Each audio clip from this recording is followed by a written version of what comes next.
So on behalf of the center, I wanted to thank Martin for accepting another invitation to teach at our center.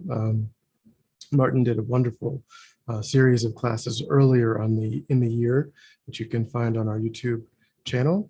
So we're really grateful that he was able to find time to join us again and share his knowledge and expertise with our students. So thank you so much for accepting our invitation, and the floor is yours. Okay, thank you. Let's just see, maybe, let me see if I should flip that up a little bit. Yeah. Well, thank you so much, Venerable. And I'm very happy to be back. And I think that maybe as there's seem to be people still joining, we're just a couple of minutes past the hour, but I thought while we maybe also wait for potentially more people to join, I thought we can just start by start with a little meditation, just to settle our minds and bringing ourselves into the present moment of this class, and maybe also connecting with our attention for being here and setting a good motivation for joining this class. So maybe just start by finding a comfortable position.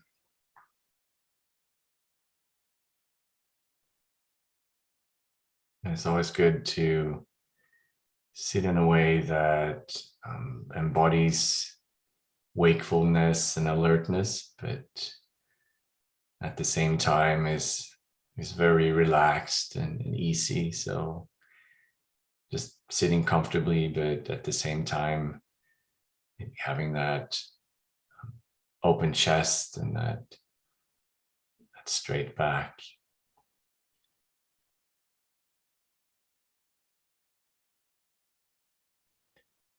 And starting by allowing our attention to drop down from the head, from all the planning and fixing and thinking that we spend so much time engaged in. Allowing ourselves to just become aware of being embodied.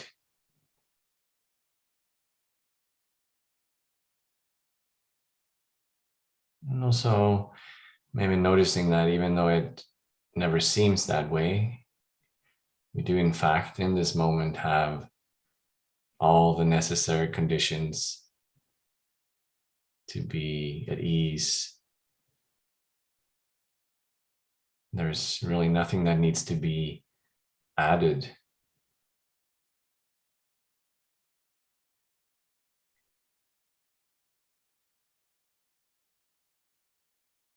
So we can spend a moment maybe just following the rhythm of the breath.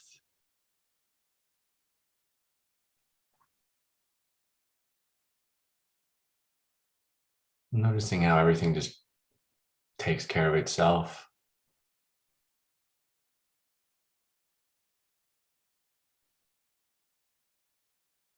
Maybe emphasizing the out breath as a way of releasing, relaxing, letting go.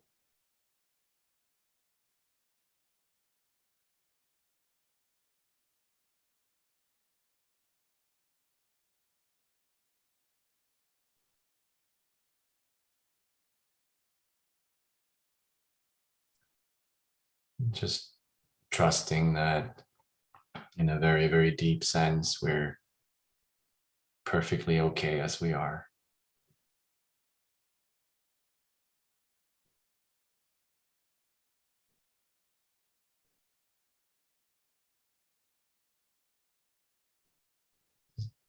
Gently leaning into a sense of fundamental okayness.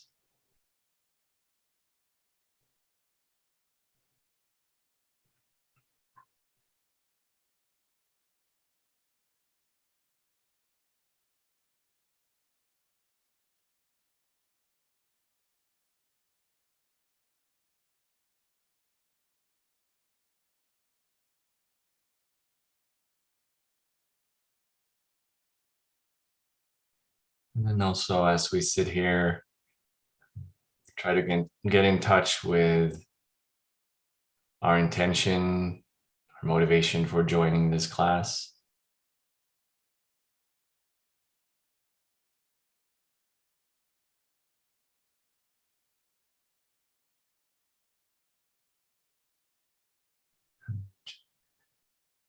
And the intention is valid. Maybe we have really stressful lives and we want to try and figure that out.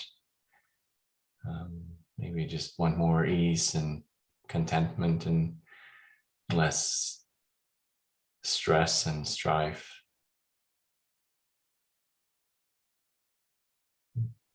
Maybe we see this as a way of being of potentially greater benefit and service to others.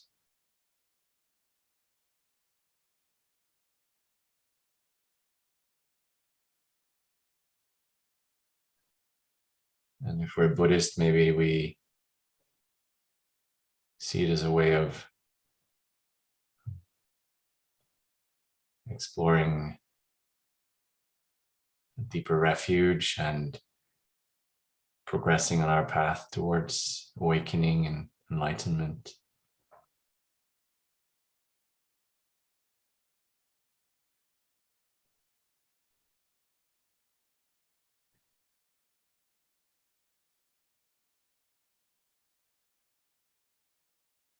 And also spend a moment to see what you can potentially bring to make this time together meaningful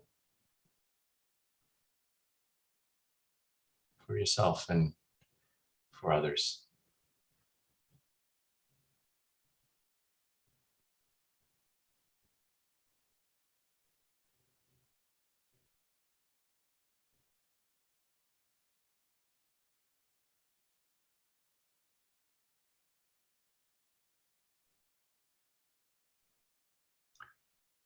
Okay, and with that, we can end this brief meditation and return our attention to the class.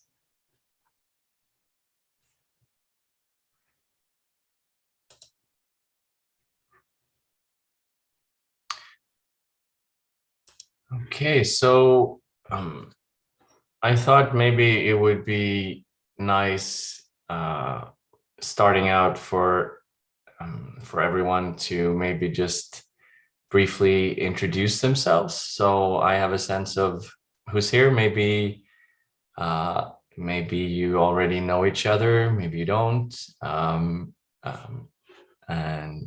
I met Shayla before, but it would be really nice to just hear from those who are here what brought you to this class, and maybe a little bit what's your background previously in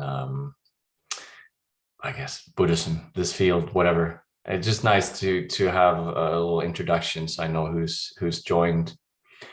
And I don't know how to do that, but if anyone feels inclined, just unmute yourself and just let everyone know who you are.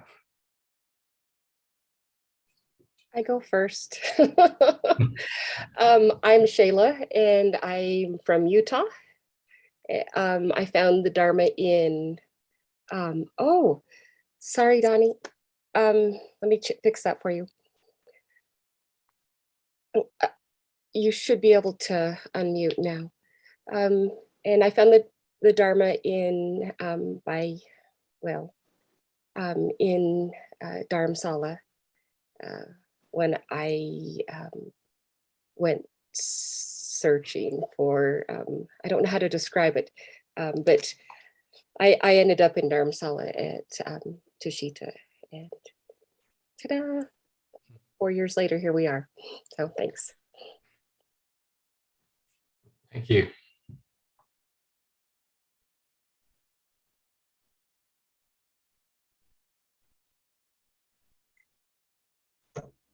I'll introduce myself. I'm Susan from Monterey, California, originally from Oregon. And my experience with Buddhism. I've been studying it on and off for many years, and I am definitely beginning level. I've studied other Eastern arts for many years, Tai Chi and Qigong, and deeply, deeply connected to them and to their philosophy. And why I'm here to deepen my awareness much more, because I find the world today very difficult to negotiate, to comprehend, and to feel at peace with.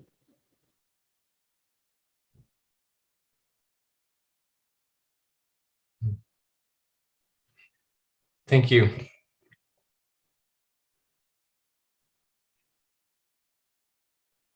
My name is Dunjap. I work for the center.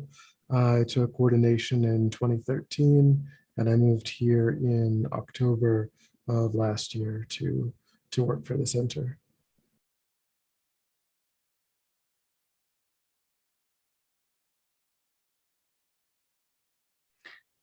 Thank you, Venerable.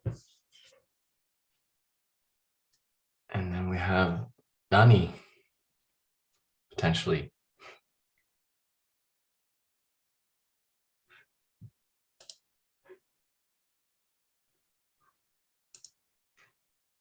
Is muted and without video, so it's I don't know. Sometimes her internet isn't quite as stable. Yeah, we'll see.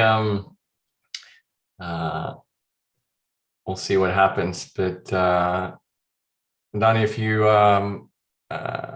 you have the opportunity, you can just unmute yourself and cut in, and I'll just in the meantime I'll just carry on. Okay, so yeah, obviously this course is called Finding a True Refuge, and so I thought we would start with just the question of just exploring the idea of refuge. I'm not a native English speaker myself. I'm from Sweden, but I find it interesting that little things you have in the middle of the road, that's called a refuge. So you can stand there and be protected from the traffic. So, and I guess that's what it is. A refuge is protection from fear and danger and so on. I know that Alex Burson, who's a very famous translator of Tibetan Buddhism, he also calls it a safe direction. So what is the direction that we can move in that will actually offer some safety and protection. And of course, the thing that we all want protection from is ultimately the pain and the suffering and the discontentment and all the shit that seems to be life. It's common for absolutely everyone, human beings, animals alike, that we don't want to suffer, but at the same time we find ourselves in this situation of just tremendous and relentless and ongoing suffering. And we all want to be happy and fulfilled and joyful as well, but it seems like a lot of times that kind of takes second seats to just not suffer so much. We had some friends over just the other night, and they were talking about their neighbors. So they don't have much interaction with their neighbors, but then they both arrived at the same time. So this guy, they were chatting to their neighbors, and then so the neighbors are in their 60s or something. They have two sons, both in the late 30s. So our friend asked them, "So how are the boys doing?" And the man didn't answer. So our friend asked again, because he thought he didn't hear the first time. So, what's up with the boys? And then the neighbor, this man, he just broke down and started crying and said that, it's not good at all because our eldest son just committed suicide. And yeah, so just a tiny example out of my own immediate life here. As such, I'm a parent myself, so this is such unimaginable pain, and all the questions that come with it. What could I have done differently? Could I have seen the signs? Could I have prevented this? And now my own child is just gone, and the tremendous pain and torment of that. So loss is always present in our lives, and physical illness. People deal with chronic pain, and we have more and more mental challenges with depression and anxiety, so much fear and worry. And of course, now, we look around and we see the state of the world, and our hearts just breaks,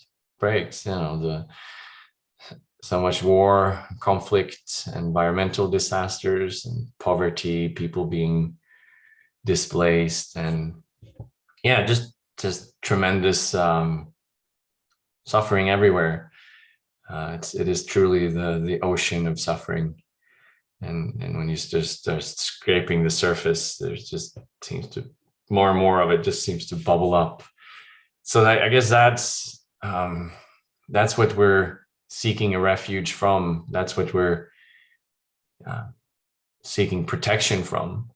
That's what we want to somehow be able to escape. But then the problem with the society that we live in is that it is a predominantly, or the worldview is a predominantly materialistic one. So this is what we're kind of suffused with and grow up with. And there is this, so the refuge for most people, and what we're taught by our society is this like this holy trinity of wealth, prestige, and power. We feel that, if only we get enough money and amass enough stuff, then we'll be protected, because then we can buy ourselves maybe a nice house, and we can afford to go to the doctor when we need to, and we can have our medical needs tended to, and we can eat the nice food that we need, and so on. And if we're if we're prestigious and well known, then we'll be protected, because then we'll have people to call upon when we need that, and also if we wield a certain amount of power, then that will somehow be able to protect us from problems and suffering. But of course, that's not a very, it's not a very sustainable strategy. It's good to take care of all our physical needs, but it doesn't matter what we do. Eventually, suffering will catch up to us. But that's in our society. That's all we know. I have. I remember when my daughter was about 10 years old, they had this assignment in her class where they're supposed to envision their future when growing up, what it would look like. So they were supposed to make little take clippings out of magazines and make a collage, and it was all nice dresses and nice houses and nice vacations and nice careers, and that's what they envisioned for a good future for themselves. And then, of course, because no one's ever discussed any alternative to that way of life, or that way of achieving happiness or escaping suffering and problems. So that's the road they will go down. That's what they're going to try. And also, again, with my daughter, just recently they had now she's 14 years old, so they had a thing at school where they're supposed to rank. They had, I think it was 10 different values that they were supposed to rank from the most important down to the least important. And at the top of these kids' lists was achievement and wealth. And then one of the values was wisdom, one was compassion, and those were, at the bottom of all the kids' lists. I mean, like good, good things to have, but not really super important for a good life. So this is of course really problematic. We're taught. So the Greeks made this. They had an interesting distinction between two types of happiness, and they called one of them hedonia, which is the type of happiness that comes from satisfying sensory pleasures. Like eating nice food or listening to great music, having amazing sex, whatnot. So this is one type of happiness, and it's actually a valid type of happiness. But then the only problem is that it's not a stable and lasting type of happiness. You get that pleasurable high, and then very soon it just fades away, and then you find yourself looking for the next pleasurable high. This pursuit of happiness hamster wheel that everyone just keeps running in. So then they also talked about another type of happiness, what they called eudaimonia, which is the happiness of cultivating inner qualities. So this is the type of happiness that comes from being just a generous, kind-hearted, forgiving and wise person. And this type of happiness is more stable. It's more enduring, and it's more reliable, because you can. It might not be as extreme. The pleasure of hedonia might be sometimes much stronger, but the pleasure or the happiness of eudaimonia is maybe more low key, but it's more sustainable. It's more. It can be cultivated even in circumstances where we don't have all the hedonic pleasures available to us. And if hedonia is the happiness that comes from what we can get from the world, the things that can satisfy our senses, then eudaimonia is potentially more about what we can, the happiness that comes from what we can give to the world. And these kind of things they're not really, we're not taught those things in school. They're not readily available in popular media. It's like we're saturated by hedonic happiness as being the only available avenue for us in order to cultivate happiness, and in order to avoid suffering. So this, like the highest vision of what a human being is, it's not very high. It's like this materialistic worldview is making us sell ourselves very, very short. Because, if we believe very strongly that all there is to us is this body and this brain, we identify completely with the brain, to the extent where people would say that, the brain is the person. And of course, we know that, evolutionarily, like all animals, we have things like anger and greed and jealousy and fear, and they're just a normal and inescapable part of what we are as mammals. And if you look at psychology from maybe a Freudian view, then we're just lucky to keep all our drives and nasty stuff in check with this like thin veneer of civilized behavior on top of all these animalistic drives. So that's one of the views of what a person is. And then, of course, we have the Darwinistic view of survival of the fittest, which in Darwin's defense maybe has been misunderstood a bit. But the way we understand it is that all the survival of the strongest and the most ruthless, and greed is good, and all that jazz. So that's what one potential view of what a human being is. We're only here driven to eat, survive, and procreate, and that's it. And then also, if we look at some of our religious traditions, maybe we have this notion of original sin, which isn't very encouraging, or it's not encouraging us maybe to look within and look deeper, because what are we going to find? All these nasty drives and sinful essence. So so all of this contributes to us walking around there's a Buddhist teacher named Tara Brach, and she talks about the trance of unworthiness. So we walk around feeling that we're never good enough.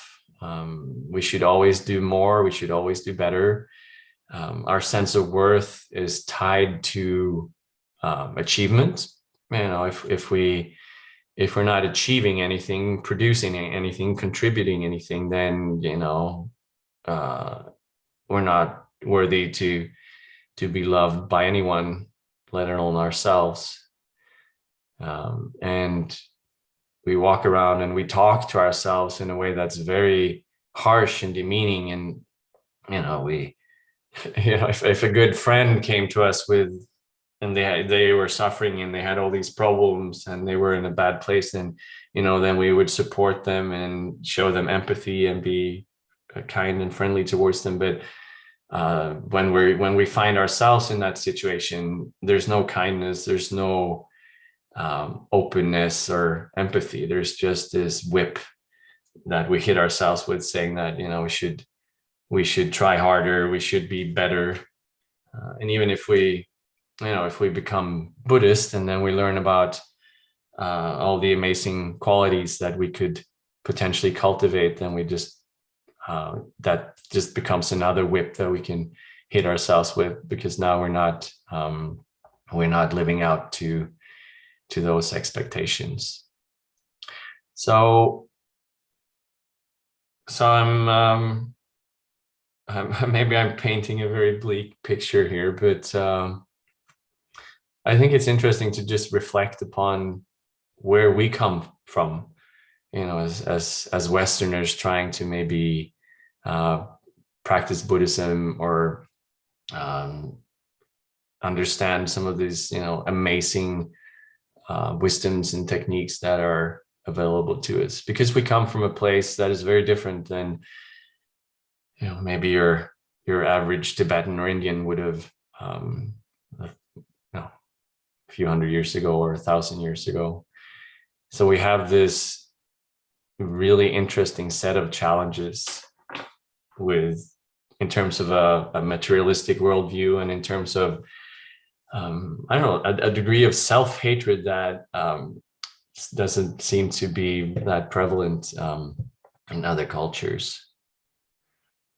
So I think the first thing that we really need to do when we start to explore what is the solution to all of this? What is that refuge? Where is that place where we can we can seek freedom from suffering, and that direction that we can turn in order to move towards more living with more ease and more happiness and more joy.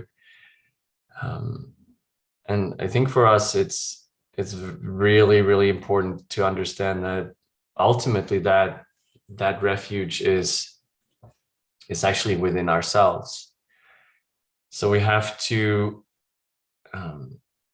really re-envision what it means to be a human being, what it means to be a sentient being. And I'm sure that most of you have met someone who has really inspired you to turn to this path, and met someone who's really inspired you to turn your gaze around 180 degrees and start looking inwards. So for example, in my own, for me, that person was His Holiness the Dalai Lama. So the meeting His Holiness was what kind of took me out of my own trance of materialistic worldview and selling myself short, because it becomes so obvious that what the true human potential is when you meet someone like that, someone who really just radiates compassion and joy and kindness and presence. So then obviously that also then becomes a refuge. Those teachers, those lamas, those gurus who really set that kind of example for us, who makes the Dharma real and really are living examples of where the cultivation of our own inner qualities can actually take us. But we need to be aware that what we're seeing outside in that situation, all the qualities that His Holiness the Dalai Lama is displaying to us, those are in fact a reflection of what our own innermost potential is. So we really can't, in a sense, we can't experience in the outer world something that is not available in our inner world. It is, what we experience is in many ways a reflection of ourselves. So in that way, there's nothing. Of course, there's something special with His Holiness the Dalai Lama, but he's not a different type of being than we are. We have the exact same inner nature.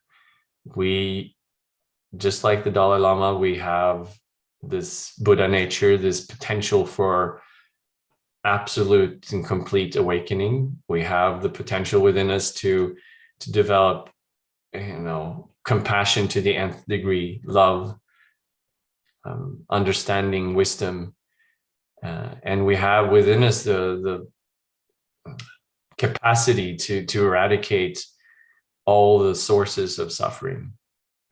We can rid ourselves of the jealousy and the anger and the malice and the self-centered greed. We can become completely free of all those things because they're not one with our true nature.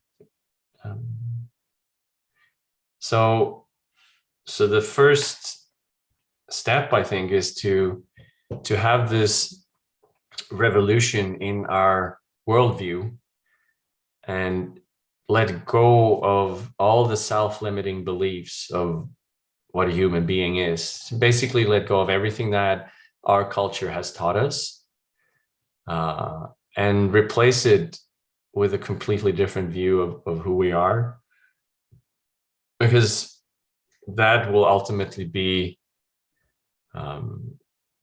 our true refuge. Ultimately,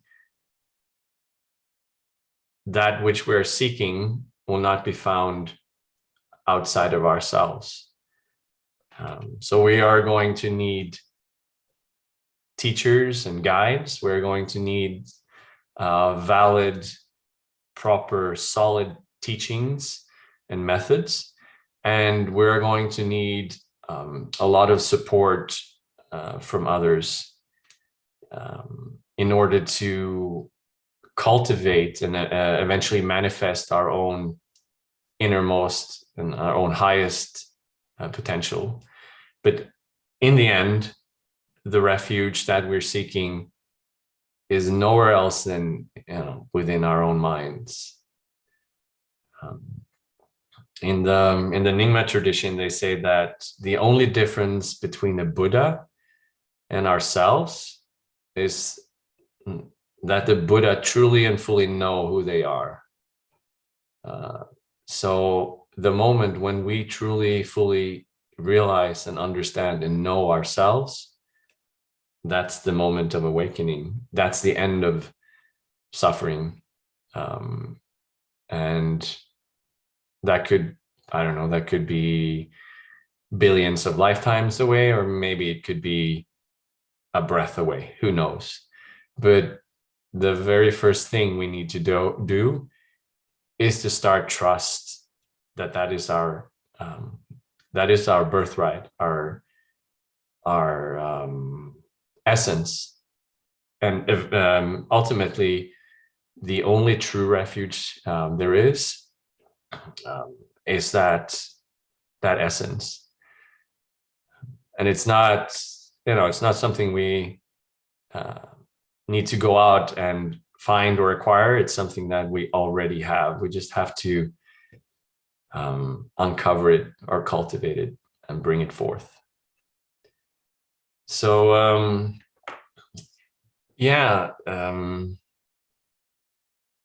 that's where I wanted to start. Just bringing to light where we all come from in our culture, and maybe pointing out the ways that our culture has not helped us to have any kind of trust in ourselves in this way, and then hopefully help us to start trusting ourselves in this really deep, fundamental, and very, very important way.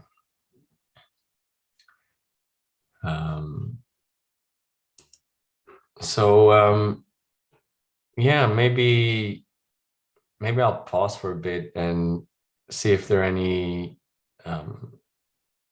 reflections on what I just said, or any comments, any questions so far.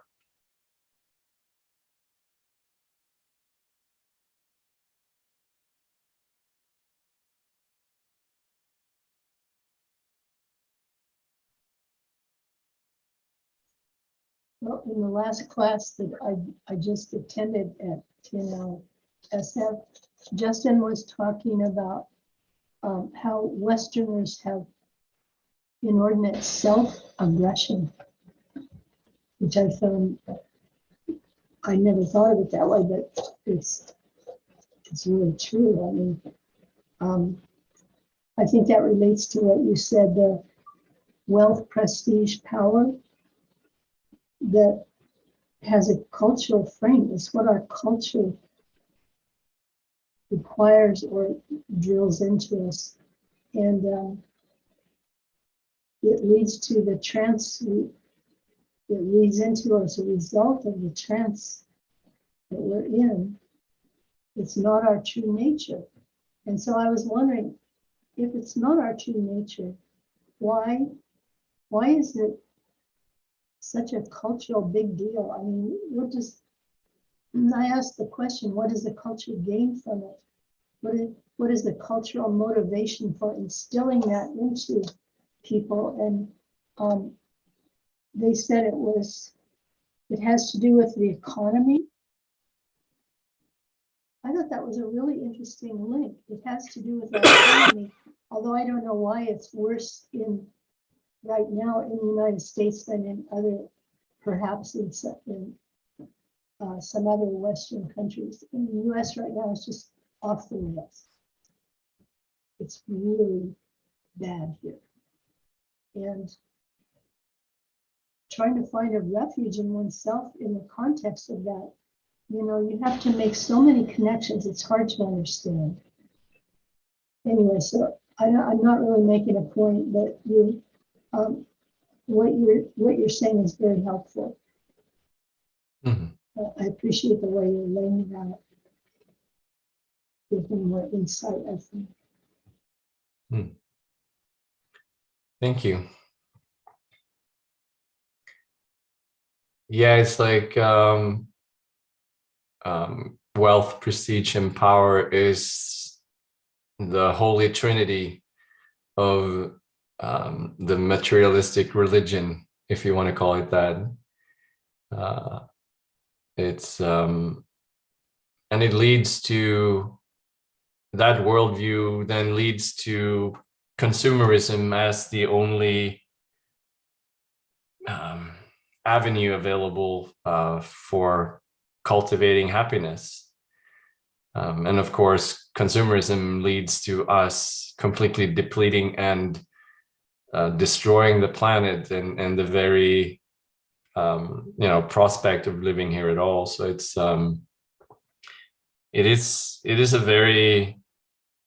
actually a very dangerous and destructive worldview, and it is it's the only one we as a society seem to have at this point. So that's a bit of it's a pretty bleak state of affairs, I guess.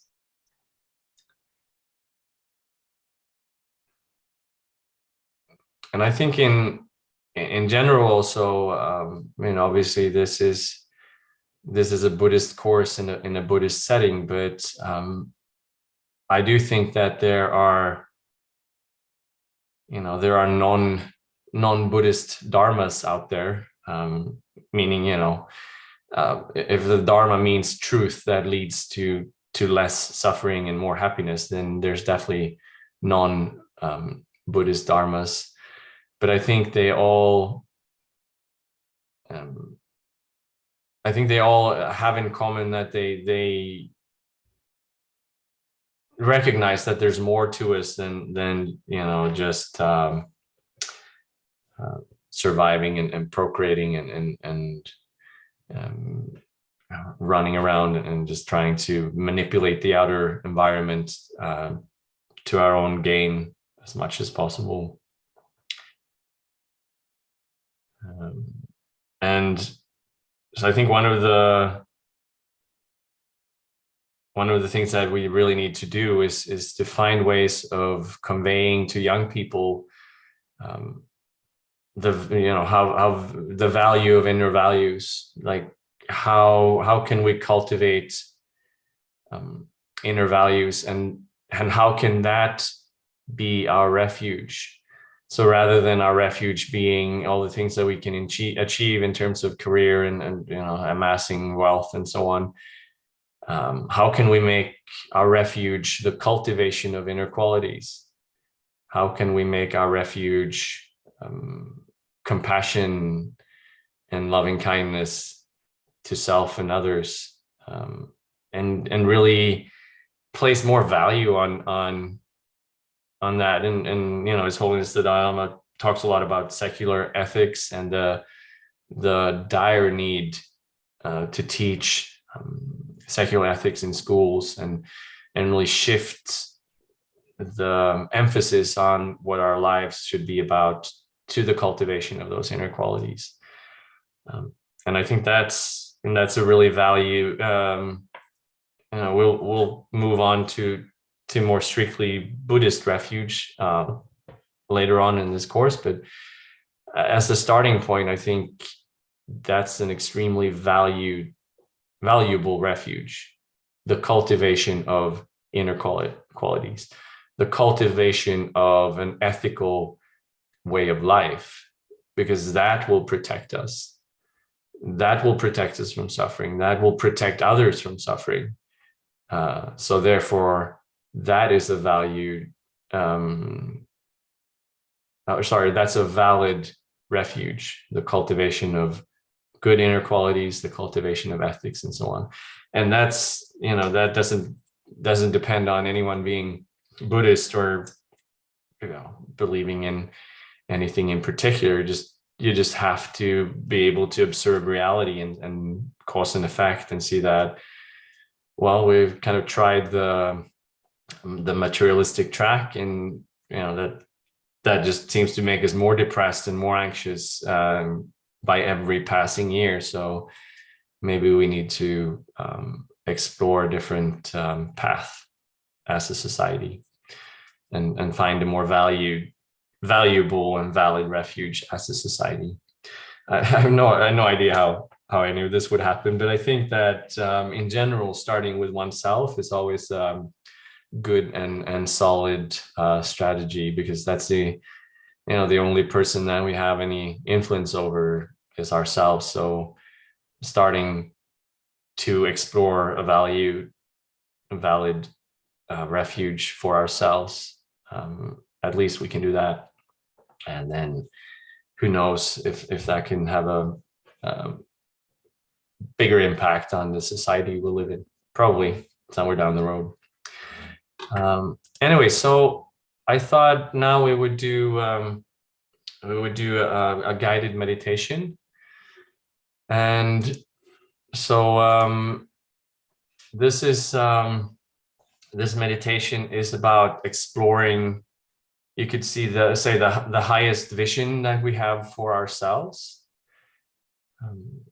So I will be guiding you through four questions that you can pose to yourself. I won't mention what those questions are. I'll just guide you through the meditation. But it's really about exploring ideas, like I said, about what is our true highest potential, and also how do we want to show up in the world and for the world. So I thought we could give that meditation a go and just see what comes up.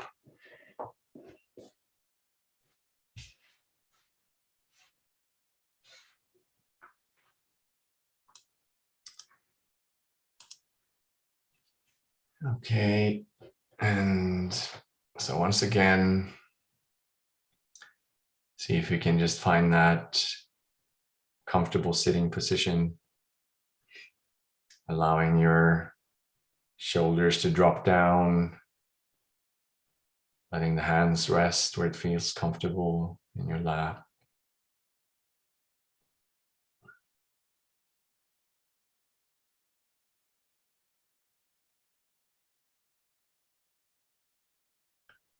And the Buddha stated that the mind resting in meditative equipoise comes to know reality as it is. So to the best of our ability, let's see if we can just allow our minds to settle, allowing our bodies, first of all, to settle, letting the respiration settle in its natural rhythm.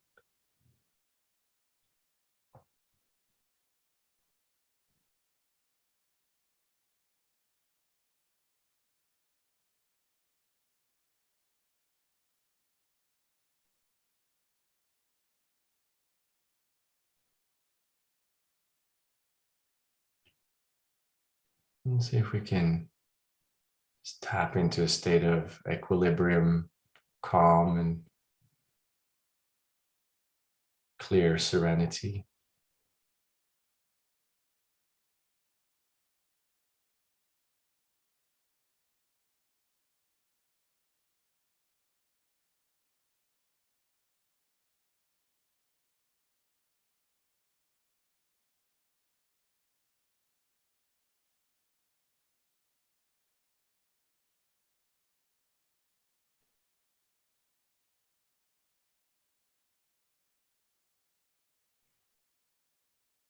And from that space of inner quiet, calm, and clarity, I invite you to raise the following question, as if for the very first time. So the question is, what is your vision of your own flourishing? Your vision of the happiness that would satisfy your heart's desire, that would make you truly well and truly happy. So set out to explore the vision for your own flourishing and see what comes to mind. What is your answer today? What is your heart's desire?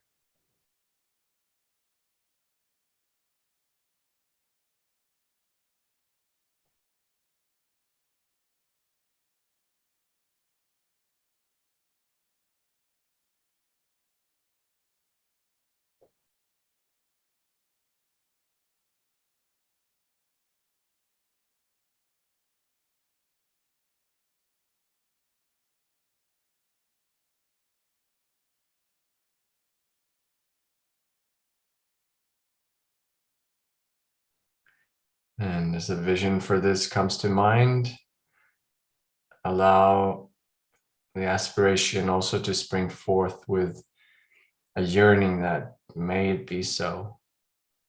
May I find such happiness, such well-being. May I cultivate its causes and this self-directed loving kindness.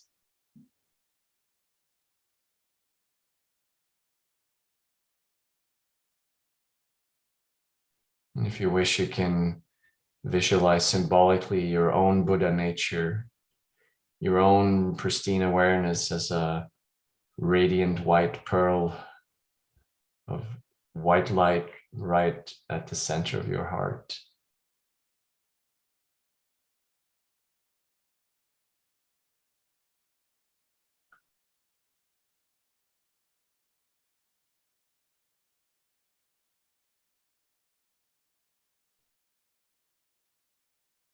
And with every out breath, you imagine breathing life into your vision, directing light to this vision, to illuminate it, to make it real by attending to it.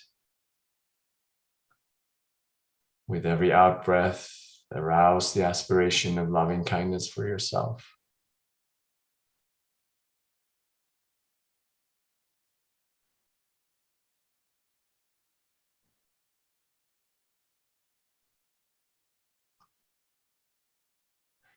And then venturing boldly into that dimension of reality, which is the realm of possibilities, which are real by the power of your imagination.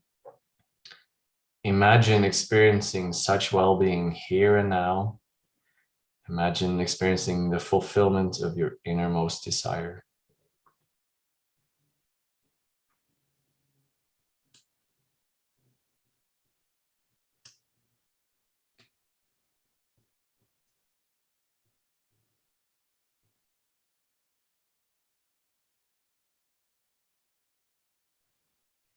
And then with the awareness that we cannot possibly realize such aspirations all by ourselves, with no help from anyone at all, let's pose a second question.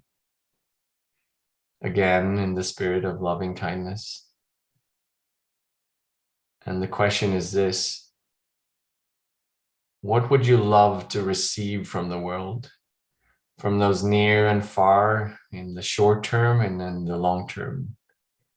What would you love to receive from the world to enable you to realize your heart's desire, to find the happiness that you seek?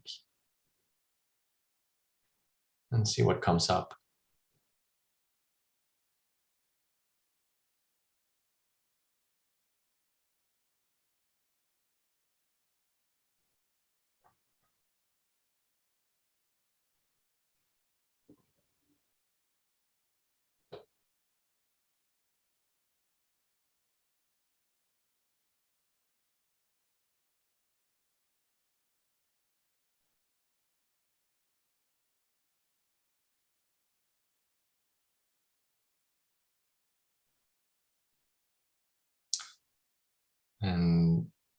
vision for that comes to mind. And once again, allow the aspiration to arise that may it be so. May I receive from moment to moment, day to day, year to year, all that I truly need from the outside in order to realize that happiness that I seek. May reality truly rise up to meet me.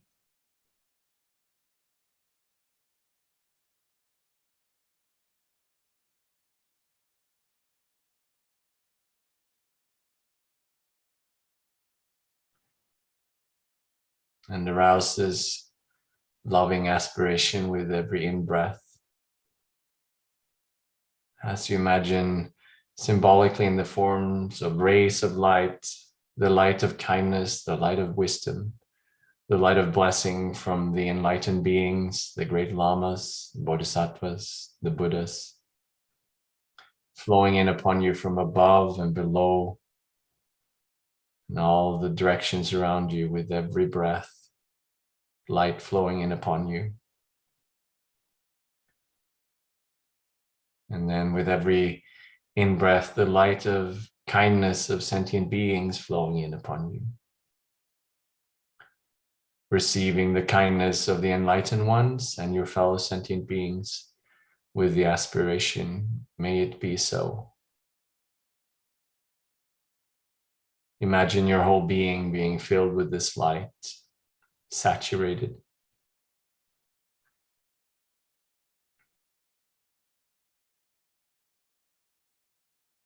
And again, by the power of your imagination, imagine this to be true here and now. All of these blessings are flowing in upon you. Reality is rising up to meet you every day. In fact, every moment, if only you have the eyes to see it.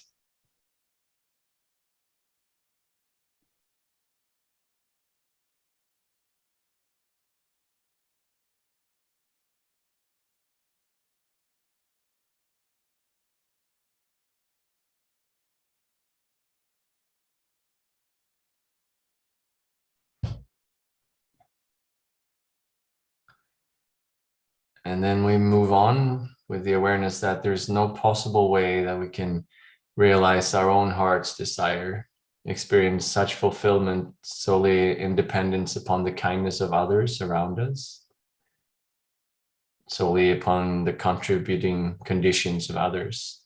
It's not enough. There must be, to complement that, the primary cause of our own inner transformation, our purification, our maturation. So this then raises the third question.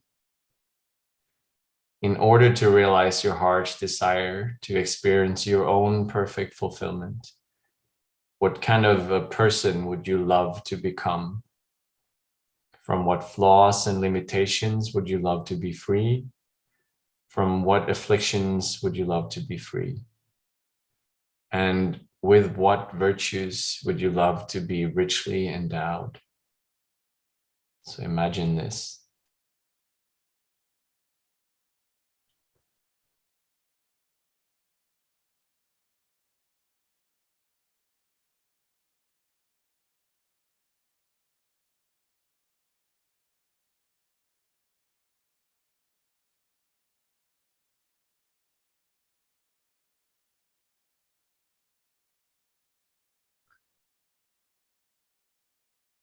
And as a vision comes to mind, once again, arouse the aspiration, may it be so. And with every out breath, once again, as you arouse this same aspiration, imagine this primordially pure light from your own heart, permeating, suffusing, purifying your body, your speech, your mind, to enable you to realize this vision.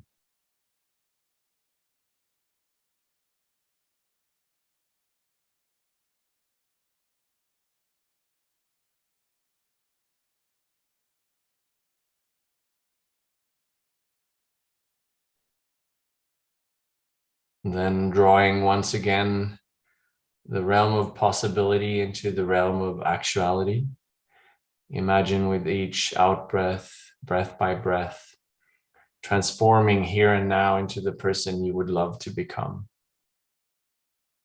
Like in time-lapse photography, seeing a plant grow over a period of simply seconds. Imagine maturing into the person who you would love to become.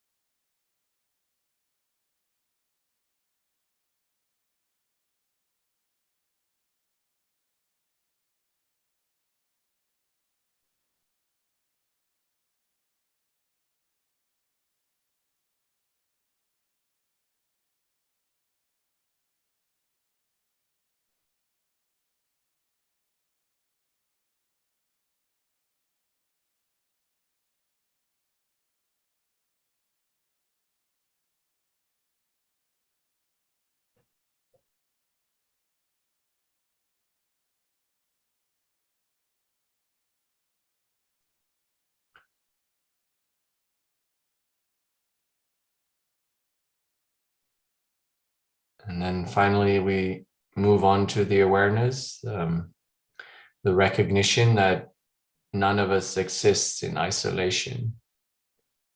None of us is independent.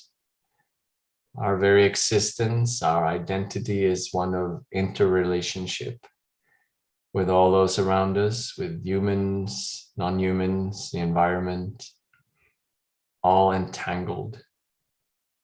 So the very notion of us striving for our, or idealizing our own well-being is something separate from or independent from everyone around us is delusion, and it's unattainable. So with this awareness of our profound interdependence with all sentient beings around time and space, with that vision, let's raise the fourth and final question. And that is, in order to bring your own life the greatest possible meaning, fulfillment, satisfaction, what would you love to offer the world around you? What is the greatest gift or array of gifts that you could imagine offering to the world? The greatest benefit, the greatest service.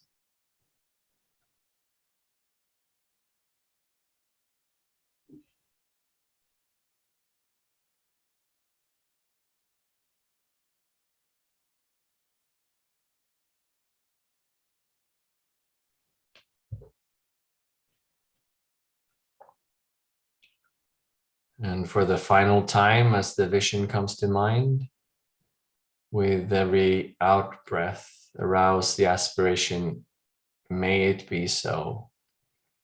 May I offer my very best.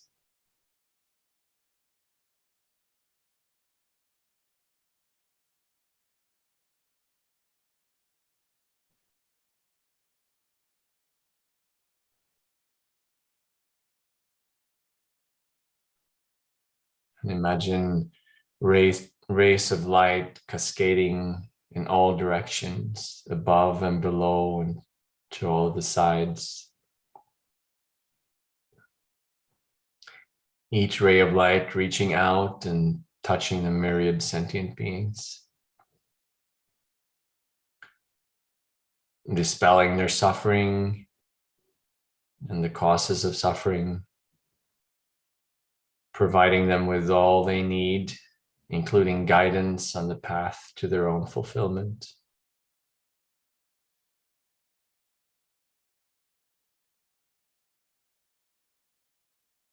From this inexhaustible source of light at your heart, imagine illuminating the world, freeing all sentient beings, bringing each one to perfect awakening.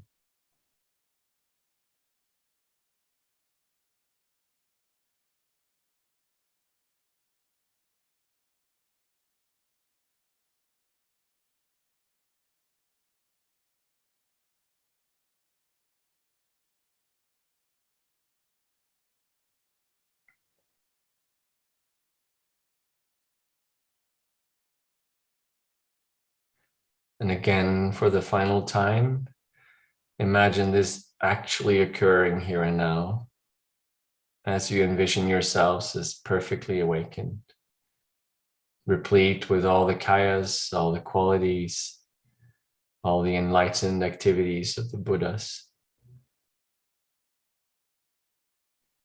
And imagine freeing all sentient beings from suffering and its causes, and bringing each one to ultimate freedom of perfect awakening.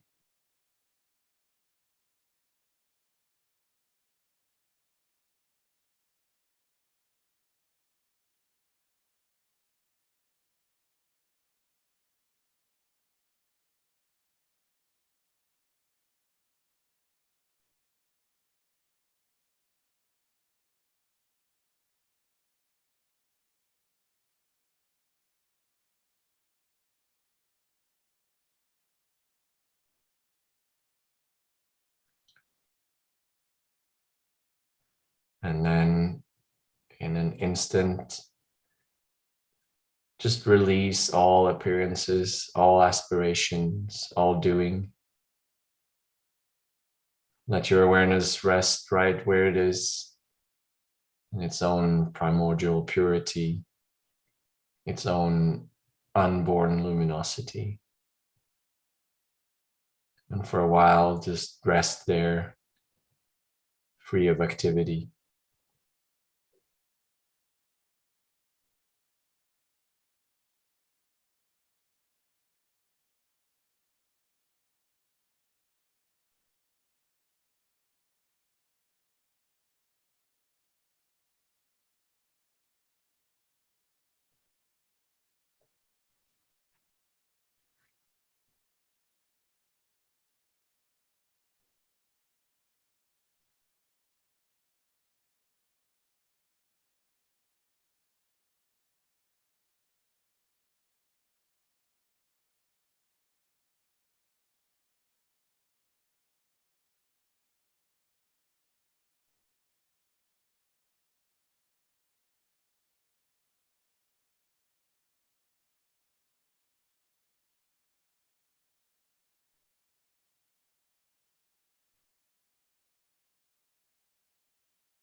Okay. Yeah, I would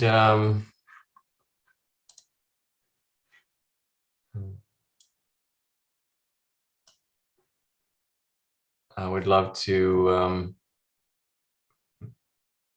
just get some feedback or some reflections on that meditation.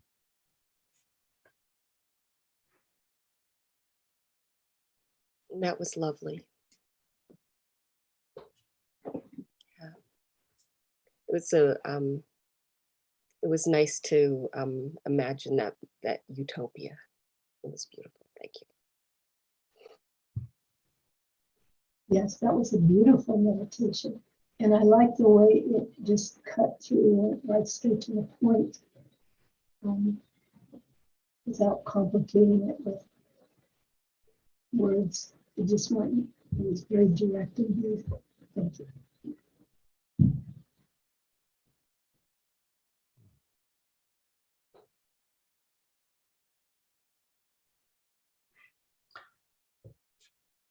Yeah, so I mean it's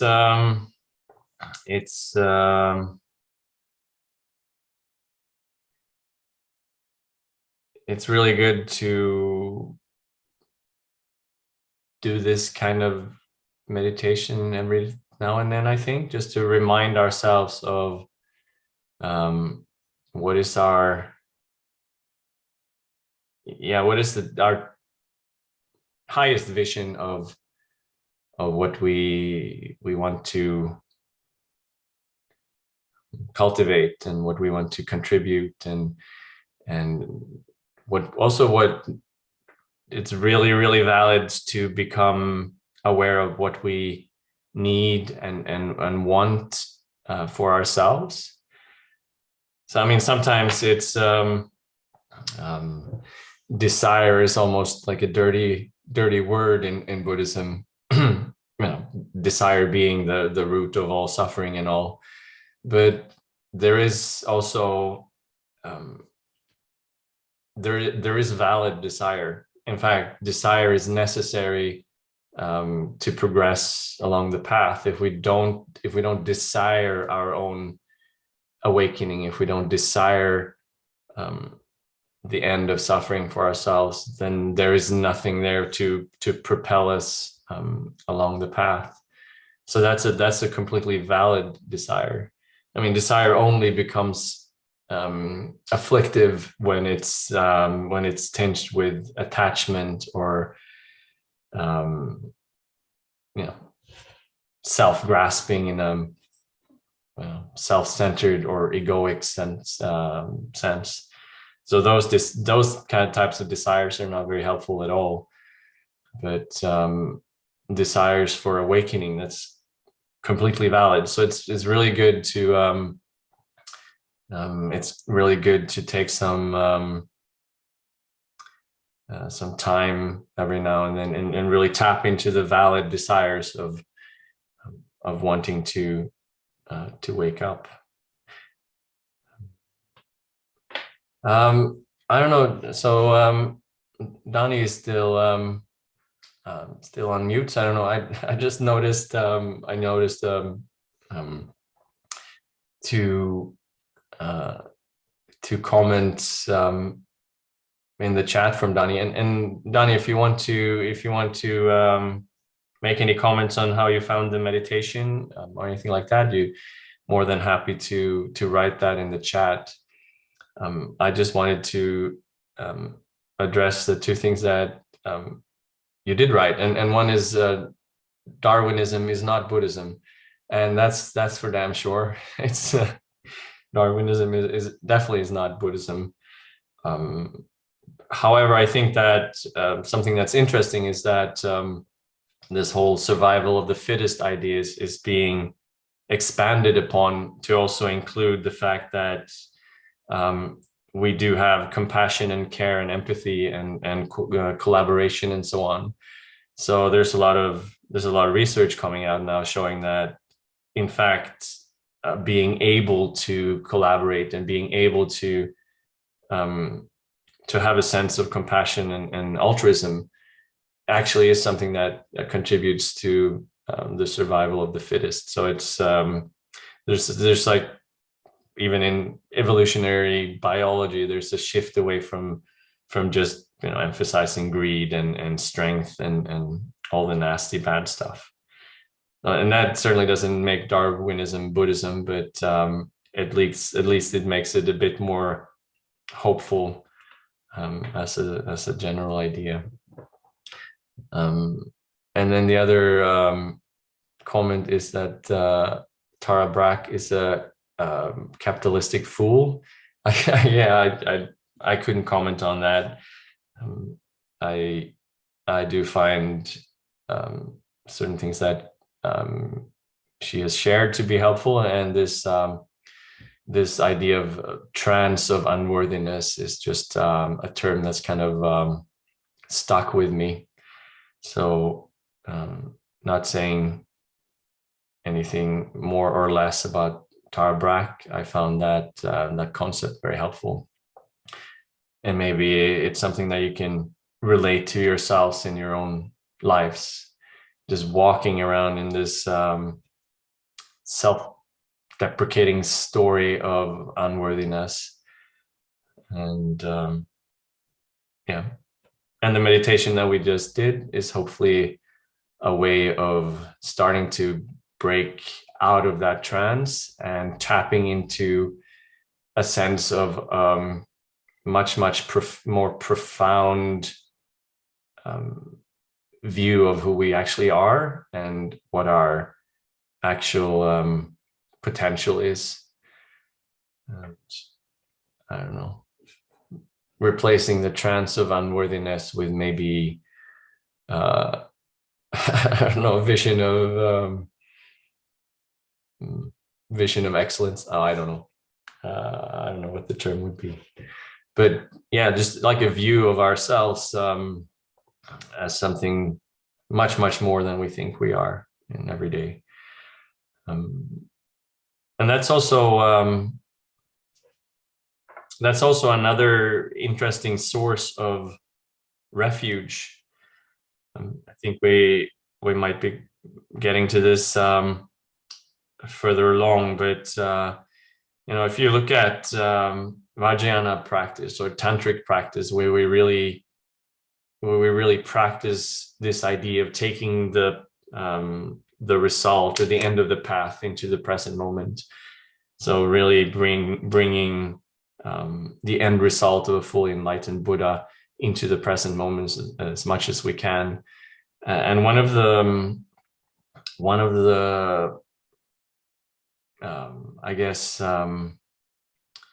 vows that you take in relation to this is that you vow not to see things as ordinary. So we plod along in this dreary, boring, everyday world.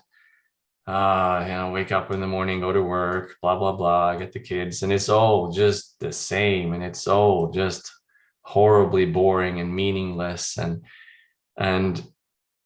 just starting to see that all of that is just our own projection.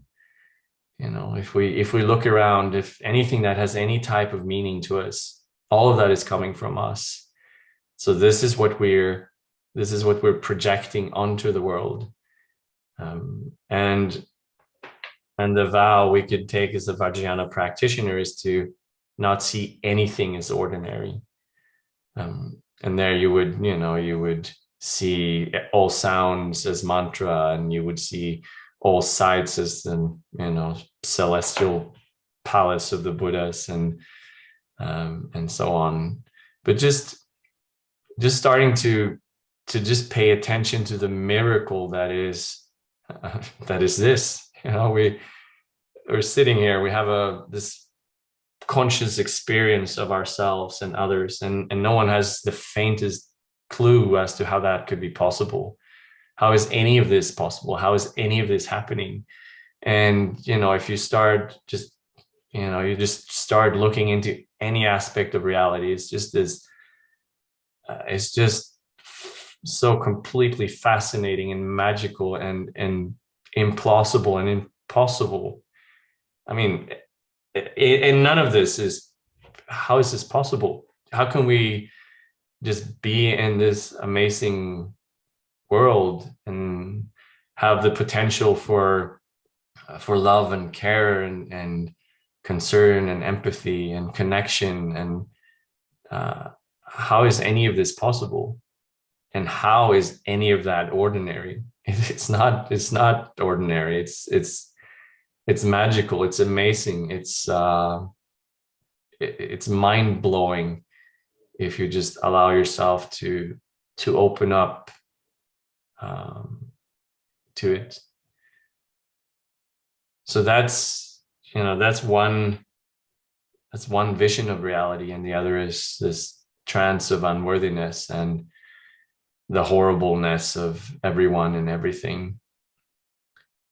And those are the stories we tell ourselves. Those are if we don't, we could do the meditation we just did, or we can do the meditation we do every morning, where we, just perpetuate this trance of unworthiness, this trance of boringness, this trance of ordinariness, this trance of not being good enough, of not being worthy of anyone's love, and so on. So yeah, I just wanted to guide this meditation, and hopefully it's something that you will find useful. I think personally, I think this kind of reflection is good to do every now and then. Maybe not as part of an everyday practice, but at least once a week or once a month, just tap into these 4 questions and see how they, as we deepen our practice, as we deepen our understanding, as we progress along the path, then the answers to these questions will also keep changing. And there are no wrong answers to any of them. It's an exploration of an inner exploration of like checking the temperature or checking the weather and seeing what's going on at the moment, and also reorienting ourselves towards our highest vision for ourselves, and allowing that to be a refuge for us, allowing that to be a way of deepening our refuge. And as I said, again, starting with the recognition that ultimately the refuge that we're seeking is within ourselves. And yeah. I have a question. Yeah. What if we are seeing, let's say, for instance, we're looking at the ocean and viewing it as the magical life that it is and the beauty of it. But then as we're looking at the ocean, we start seeing the great harm we're doing to the ocean. And so that's not really projecting negativity out there. We're simply acknowledging that's happening. And and how do you counter that? I mean, how do you rise above that with positive feelings to feel more peaceful about that? Because it makes, sometimes when I'm looking at the ocean, I feel really sad and angry. Yeah. So I think it's there are 2 things. I guess there are 2 things that are important, and one is being able to just with wisdom and clarity see the things that are see the suffering that is there, but because of course we're not treating the oceans very well, and like I said, we're slowly, we are destroying this planet at the moment, which obviously isn't a good thing. So being able to see that reality, it's like reality has levels to it. So the things, when you talk about taking the end of the path into the present and viewing ourselves as Buddhas in this perfect environment, I mean, that is true on one level, that's true on an ultimate level, but then on a relative level, we are just wading through all of these problems and all of this suffering. So it's we need to be able to hold both simultaneously. So we need to be able to acknowledge the problems and the suffering that is there, and we also need to then be able to hold all the difficult emotions that that triggers in us. So we have to give space for the grief and the sadness and the frustration. And it's good to know that none of these are mental afflictions. None of these are problematic. They are just the natural response of empathy and compassion. So we need to be able to create space for that to be there, to acknowledge it, to hold it, kind of like a mother would hold a crying baby.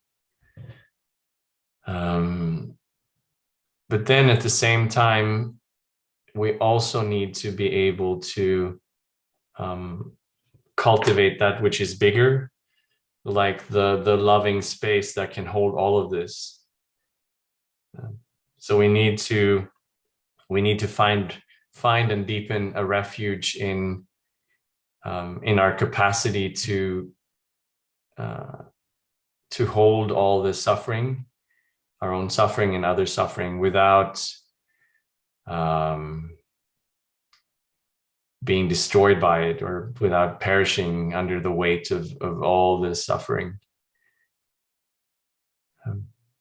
So yeah, and I guess that's what we need. That's why we need a refuge. We need to find that safe place that we can, that direction in which we can move to be able to not only cope with all this suffering, but also eventually transform it.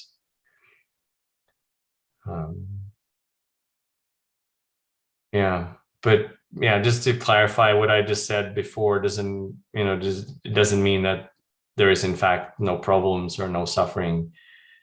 And I guess the paradox of deepening our own faith in our own fundamental goodness and the fundamental goodness of all beings, being able to do that while simultaneously holding and acknowledging and transforming all the suffering that is there. That is kind of the practice, I guess. Not easy. Thank you. Okay, so I think that brings us to past, and the end of this session. So we can maybe end by just dedicating, whatever positive energy that was generated, whatever insights we might have made,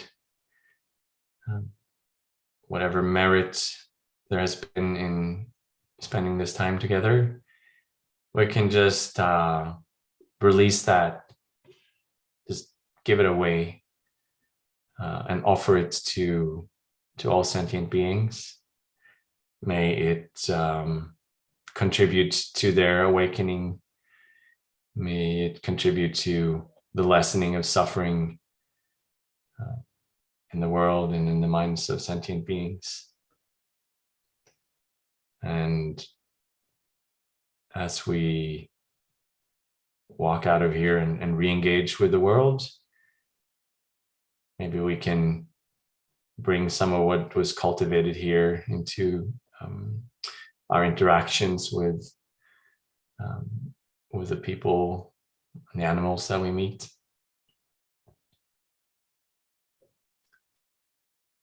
And with that, I say thank you so much for attending, and hopefully I'll see you next time.